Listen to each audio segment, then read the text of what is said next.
फिंसी फोड़े का कामयाब इलाज। फिंसी फोड़ा कैसे बनता है और इनके जिस्म पर फैलने की वजूहात क्या हैं। फिंसी फोड़े के मुतालिक तमाम मालूमात जानने के लिए वीडियो को आखिर तक लाजमी देखें। अस्सलाम वालेकुम नाज़रीन, उम्मीद करती हूँ आप सब खैरियत से होंगे। नाज़रीन, आज के प्रोग्राम में डिस्कस करूंगी कि फिंसी फोड़े जिस्म पर क्यों बनते हैं। जैसे कि गर्मी का मौसम है और गर्मी के मौसम में बहुत सी बीमारियां पैदा होती हैं और गर्मी की शिद्दत की वजह से बीमारी बढ़ भी जाती है। फुंसी फोड़े गर्मी से ज्यादा रिलेटेड होते हैं और यही वजह है कि गर्मी के मौसम में जिस्म पर दाने निकलना शुरू हो जाते हैं।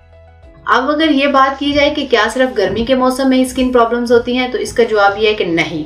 इन दानों की वजह सिर्फ गर्मी नहीं बल्कि और भी बहुत सी वजूहात हैं, लेकिन गर्मी की शिद्दत की वजह से स्किन के अमराज बढ़ जाते हैं। आज के प्रोग्राम में इन तमाम वजूहात का जिक्र करूंगी। जिस्म पर दाने निकलने में जो सबसे अहम पॉइंट होता है वो है इंसानी बॉडी का फैट लेवल। जो लोग मोटापे का शिकार हैं, इनके जिस्म पर दाने निकलने का अमल भी ज्यादा रहता है। इसके अलावा वो लोग जिन्हें शुगर का मर्ज है, ऐसे लोग जब खाना खाते हैं या कपड़े चेंज करते हैं या रगड़ के साथ जो स्किन से बाल निकलते हैं, तो इस फॉलिकल्स में स्किन का जो नॉर्मल बैक्टीरियल फ्लोरा है वो अंदर चला जाता है और फिर वो स्किन के अंदर ही ग्रोथ करने लगता है।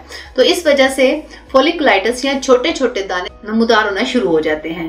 और वो लोग जो शुगर पेशेंट हैं, तो ऐसे लोगों में इन दानों की वजह से इन्फेक्शन फैलता रहता है और इसका नतीजा ये होता है कि जिस्म ऐसे दानों से साफ ही नहीं होता और ये दाने बढ़ते रहते हैं और बड़े होना शुरू हो जाते हैं। इसके अलावा वो लोग जो किसी भी तरह की स्टेरॉइड यूज कर रहे हैं, तो इस वजह से भी इम्यून लेवल डाउन चला जाता है। तो इस वजह से भी जिस्म पर दाने और मुख्तलिफ तरह के इन्फेक्शन फैलने के चांसेस ज्यादा होते हैं।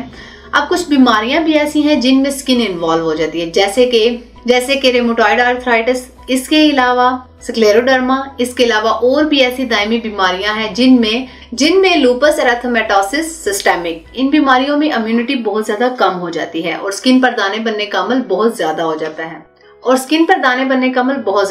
है। इसके अलावा वो लोग जो मोटापे का बहुत ज्यादा शिकार हैं, इनके पेट में बल पड़ जाते हैं और इन बलों में जो स्वेटिंग रहती है और ज्यादातर लोगों को बहुत ज्यादा पसीना आने की वजह से जिस्म पर इस जगह मुसलसल खारिश भी रहती है और दाने निकल आते हैं। इसके अलावा जिस्म के किसी हिस्से पर अगर डायरेक्ट धूप पड़ती है या ऐसे लोग जो धूप में बहुत ज्यादा काम करते हैं, तो डायरेक्ट धूप होने की वजह से भी अपर लेयर स्किन थिक हो जाती है और साथ ही गर्मी दाने निकलना शुरू हो जाते हैं। और फिर जब इन दानों पर खुजाते हैं तो खारिश करते हैं। फिर ये दाने पस वाले दाने या जो और तरह के इन्फेक्टेड दाने होते हैं, उनकी शक्ल इख्तियार कर लेते हैं। अब मैं इन गर्मी दानों से निजात के लिए हर्बल तरीका इलाज बताती हूँ, क्योंकि गर्मी दाने बढ़कर बड़े बड़े फोड़े या जख्म बना देते हैं, तो इन जख्मों का इलाज करवाना बहुत ज्यादा जरूरी है। नाज़रीन, तासीर दवाखाना जो कि गुज़श्ता 80 सालों से अवाम उन्नास की खिदमत में मसरूफ अमल है। तासीर दवाखाना पर हकीम और डॉक्टर तारिक महमूद तासीर जो स्किन के स्पेशलिस्ट हैं, तमाम मरीजों का मुआयना खुद करते हैं और तासीर दवाखाना में कुदरती जड़ी बूटियों से तैयार करदा अद्वियात से इलाज किया जाता है। ये अद्वियात जिस्म से हर तरह के इन्फेक्शन का खात्मा करके जिस्म को बैक्टीरिया से महफूज रखती है, जिससे जिस्म में इन्फेक्शन फैलने के खतरात कम हो जाते हैं। ये हर्बल इलाज जिस्म में इम्यून सिस्टम को स्ट्रॉन्ग करता है, जिससे जिस्म में बैक्टीरिया दाखिल नहीं होते और जिस्म इन्फेक्शन से पाक रहता है। तासीर दवाखाना पर यह हर्बल इलाज स्किन की तमाम बीमारियों के लिए बेहतरीन और कामयाब इलाज है। तासीर दवाखाना पर मर्ज की तशखीस के बाद इस मर्ज का इलाज किया जाता है। इसके अलावा मुख्तलिफ तरह के बीमारियों से निजात के लिए तासीर हुजामा सेंटर से आप हुजामा भी करवा सकते हैं, क्योंकि हुजामा में बहुत सी बीमारियों से रोक है और हुजामा खून को जरासीम से साफ करता है। ये इलाज जिस्म में पस वाले दाने बनने के अमल को रोकता है और जिस्म को बैक्टीरिया से पाक रखता है।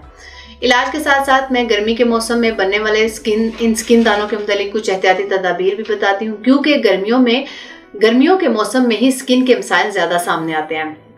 खासतौर पर गर्मी के मौसम में जिस्म की सफाई का खास ख्याल रखें, गैर जरूरी बालों को वक्त पर खत्म करें और गर्मी के मौसम में दिन में 2 से 3 दफा लाजमी नहाएं। अगर आप शुगर या बीपी के मरीज हैं, तो कोशिश करें कि अपनी शुगर और ब्लड प्रेशर चेक करवाते रहें और सफाई का खास ख्याल रखें और कोशिश करें कि ऐसे मौसम में इस तरह के माहौल में रहें जहां इन्फेक्शन लगने का खतरा ना हो।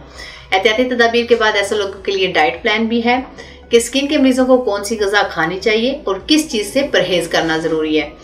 तमाम बादी अशिया जैसे कि आलू, मटर, गोभी, बैंगन, पालक, चावल, बड़ा गोश्त, पकौड़े, समोसे और चटपटी और तमाम किस्म के गोश्त से परहेज करें, लेकिन वो लोग जिनको ये एलर्जी वगैरह का मसला है।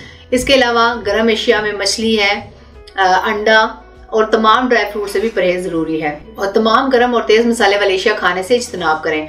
अगर खाने की बात करें कि क्या खाना चाहिए, तो खाने में कद्दू, टिंडे, तोरी, मूली, गाजर, शलजम, दूध है, दही है, फ्रूट में आप आड़ू, सेब और केले वगैरह खा सकते हैं, लेकिन मौसमी फल भी आप इस्तेमाल कर सकते हैं।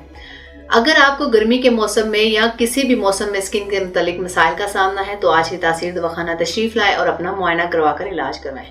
अपनी अपॉइंटमेंट के लिए स्क्रीन पर दिए गए नंबर्स पर कॉल कर सकते हैं। मज़ीद मालूमात के लिए हमारा यूट्यूब चैनल तासीर दवाखाना विजिट करें।